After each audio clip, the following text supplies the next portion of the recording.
Praise God, praise the Lord. Salamat sa Dios nga ning gutloa aton sa mga mapadayon ang atong Bible study dinhi sa tulumanuntang The Sovereign Grace Hour ning kinahangtang radio station. Kumusta man kamong tanan mga kahigalag mga kaisunod ko des Ginoo unta kini atong programa nahimong padalangin alang kanimo. If ever na kay question ha, text lang din ito ang tulumanon. Atong cell number sa Smart is 09-1854-84852 o sa Globe number na ito is 0995-2130-764. Ay sa mo kalimutan nga kini ato nga programa bati sabta dinhi sa to YouTube channel, no? Search lang diha, no? Andres Atob Jr. or Sovereign Grace Hour. O usab sa Facebook ni Brother John Ruben. Facebook ni Brother John Ruben o Facebook usab ni Brother Alex Manta Bote. Muna karon pa lang daan ako mag-awag kanimo higalagwa pa kamasayid. Come to repentance, unya asaligan mo si Kristo as your Lord and personal Savior. No? Sige, Mason, natuta sa pagtuon sa pulong sa Ginoo.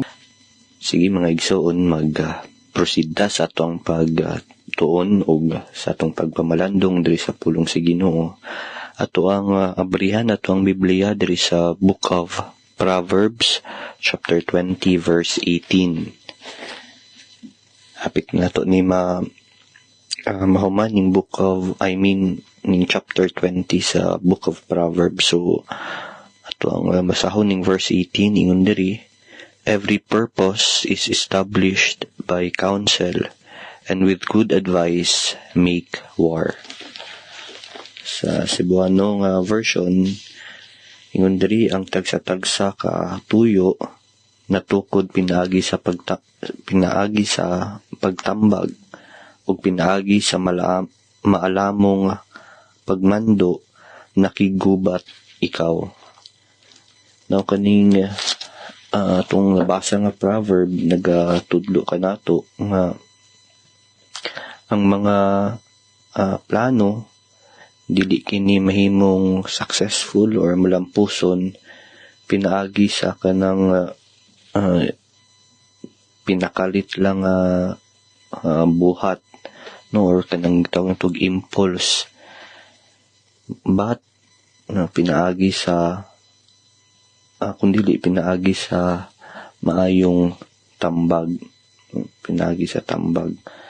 Now ingon diri, every purpose is established by counsel. Pakita diri kaning word nga purpose nag-refer kini sa usa ka settled or kanang naay tumong plano, no, kanang klaro, with intention, or kanang settled nga decision nga mao ang naasa kasing-kasing sa usa ka tawo. Mo nang kining plano sa usa ka tawo mahimong again firm kini, kanunay ug successful kung kauban ini ang mga tambag sa wise nga mga tao. Mo nang very important nga mangita ta or we seek advice, especially sa mga Diyos nun o mga experienced nga tao o na ay wisdom po dira kanang maminaw ta sa mga corrections o labi na mga instructions. And above all, of course, we must seek counsel from the Lord. Na ang Ginoo, no, dili niya panalanginan kanang mga reckless nga desisyon, ng padalos-dalos nga desisyon. Maunang sa James chapter 1 verse 5, very clear, Ingon na masaon diri, if any of you lack wisdom, let him ask of God, that giveth to all men liberally and upbraideth not, and it shall be given him.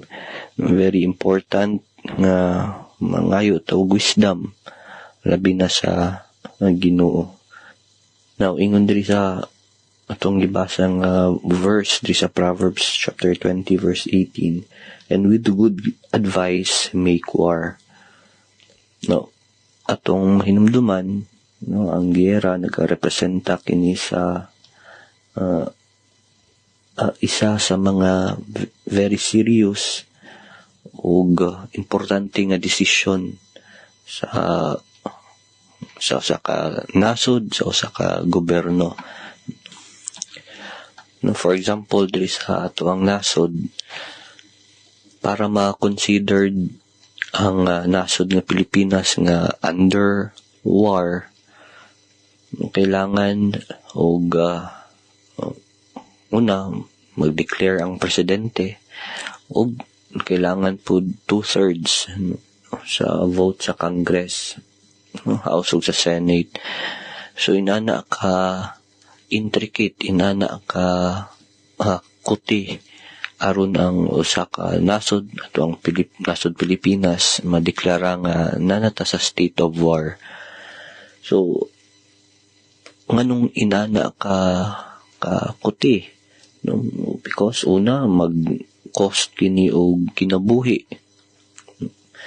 og wealth, no, kwarta mo gasto ang gobyerno ug of course ang kalinaw.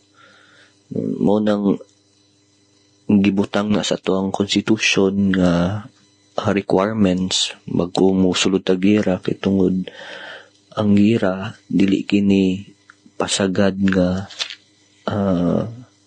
buhaton sa usa ka nasod. No, it must not be entered into rashly. So mo nang bago ang gira, no, ang usa dapat mo consider, tama ba nga i-declare nga naay gira? Is it just? Is it lawful? Nabatay sufficient nga strength or resources? O kung sa ka ang mahimong epekto niini kung mag-declare ta og war. Maunang no, kaning controversy nato sa West Philippine Sea, daghan ang muingon nga girahon lang ng China. No, naman tayo mga warplanes, naman tayo mga barko. Pero kung imunaon, unsa kang epekto kung girahon na to ang China. No, that is why very important nga na ay mga maayong magtatambag or mga counselor ang ato ang presidente, ang ato ang gobyerno. Now, when it comes to spiritual warfare, spiritual nga pakigubat, mo apply pud kini nga bersikulo, especially with our daily battle, atong matag-adlaw nga pakigira laban sa sala, sa pamaagi sa kalibutan, nung labi na kay Satanas. Munang while we fight, dapat bisog ta. No, ato ang pakigbisog dapat with wisdom. We must fight wisely. Nung sa mong pamaagi nga laban ta nga naay kaalam, una ikonsulta nato ang pulong sa Ginoo. Mo ang may mga tuong strategy. And then dapat makatuon ta gikan sa mga mature nga mga believers. Ug labi na sa tanan, noon dapat dili ta mag-rely sa ato ang kusog. Dapat musalig ta sa ato ang Ginoong Hesukristo. Unang isip magtotoo, dapat kabalotakin sa ato ang kaaway, either ang sala, no, dapat atong i-overcome ang sala, or di kaha ato ang kaugalingon. No, sahay mo gawas ang pride, usahay mo gawas ang kanang pagsalig sa kaugalingon. Ang kadaugan dili na to ni mabuhat kung sa atong kaugalingon lang, but by wise nga pagdepende nato diha sa Ginoo. Mo nang diri sa tong verse nga gibasa, ginatudloan ta nga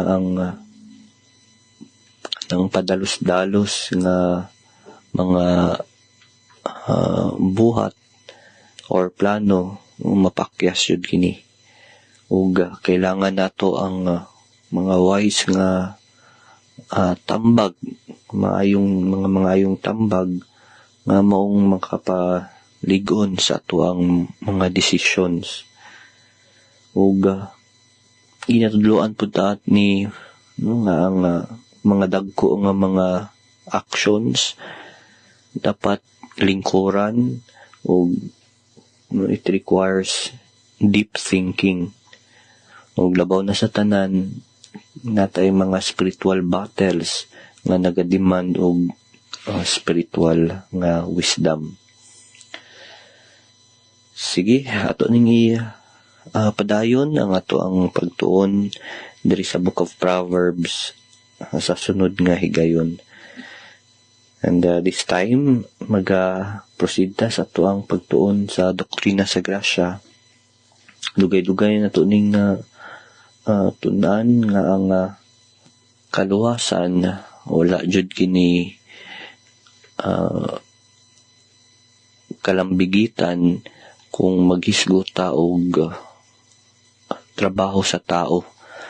In other words, walay parte, walay labot ang tao diha sa kaluwasan, pinadiha sa regeneration, dili pinaagi sa maayong buhat ang usa maluwas. Ato nang iklaro.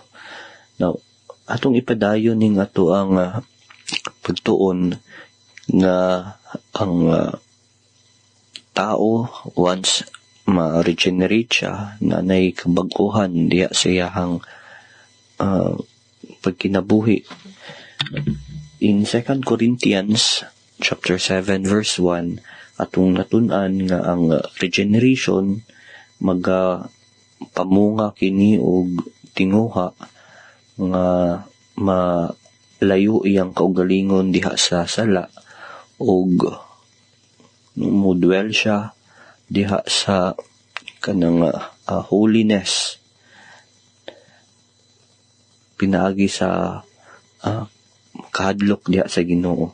Now another verse diri sa Philippians chapter 3 verse 7 to 10, si Apostol Pablo nagpakita sa tuwa og mas lalom nga pagtulunan nga ang regeneration dili lang nagabag-o sa behavior sa usa ka tao,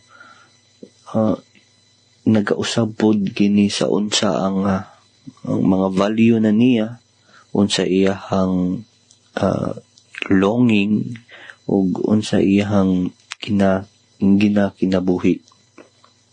No, meaning ang regeneration or ang regenerated nga person ang bag-o na sa Ginoo, dili na siya mo kinabuhi alang siyang kaugalingon, wala siya nagkinabuhi alang sa religion or sa any achievements, but alang lamang sa atuang Ginoong Hesukristo. Si Paul diri sa verse 7 ingon diri, but what things were gained to me, those I counted loss for Christ. So si Paul diri nag-refer sa tanang mga butang nga iyang gisaligan sa una. Noon sa man kini iyang religion, iyang pagkataas o posisyon sa religion niya, ang iyang moral nga disiplina, iyang education, ug labaw na sa tanan iyang reputasyon. Now after being regenerated, no, iya kining sort of re-evaluate kaning mga butang nga mo nang ingon niya diri, but what things were gained to me, those I counted lost for Christ. Katong mang kaniadto mga kapuslanan, mga gain nahimong kawang na, no, or kanang kawala kay kining mga butang ang dili kini makaluwas. Mao nang isa kining timailhan or mark of regeneration, one of the marks of regeneration, na Christ becomes more valuable than all personal achievements. Kanang mas bilinhon si Ginoong Hesukristo ang ato ang Ginoo kaysa sa mga personal nga kalampusan.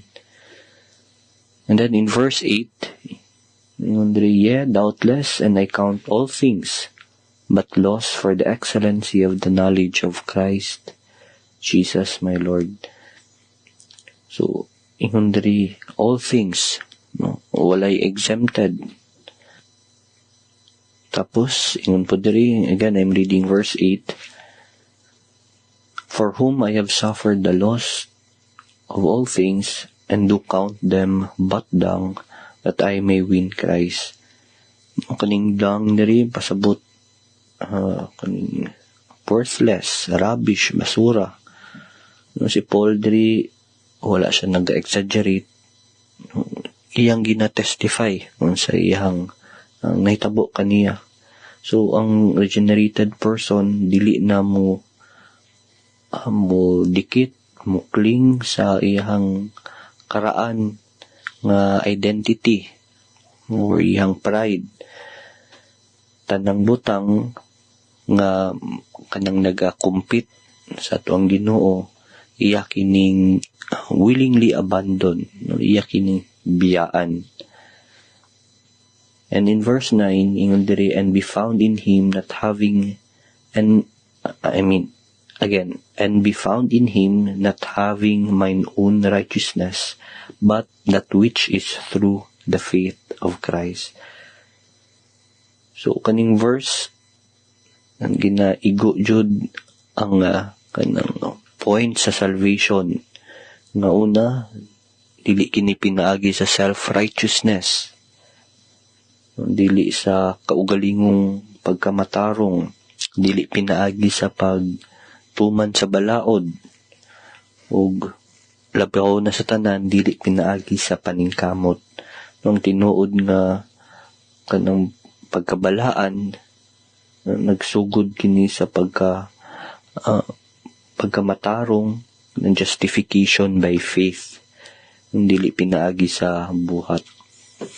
Una nga ang regeneration, once ang usa ka tawo gibago sa Ginoo, tanggalon diha ang kanang pagsalig sa kaugalingon, no, kanang confidence in self, ug ibutang dira entirely ang iyahang confidence diha kang Ginoong Hesukristo.